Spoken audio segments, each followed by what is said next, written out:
So I use name tents with my students, and they are interactive. So they get one on the first day of class, and they put their name on it, and it helps me learn their names, which I have a hard time with. I have a hard time learning their names and retaining their names, especially after they're not in my course anymore.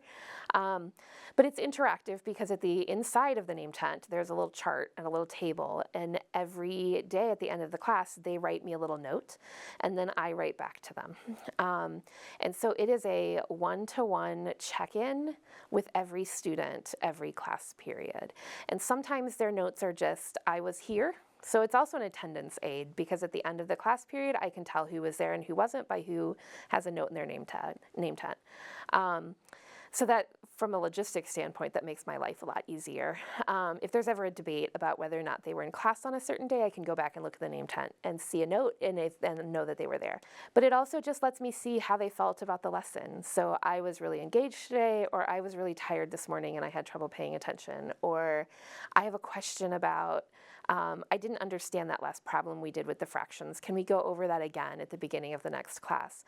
So it's really great feedback for me as a teacher because it lets me know what went well, what landed with a particular lesson, and what didn't. And so that's really good feedback for me. It also is like great informal assessment, right? Formative assessment. It helps me see right away, oh, I thought that was really relevant, but they're really struggling with this. Maybe we should do it differently next time. So that's really helpful. Sometimes they will literally just say, I was here today. And I get to say, I'm so glad you were here today, or I'm always glad to see you in class.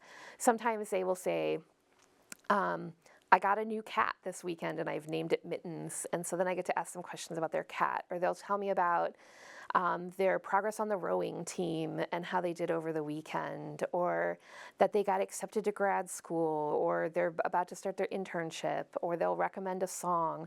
So it helps me make connections with them outside of math too and get to know who they are as people, but it also is a really good way for me to see how they're feeling about the class.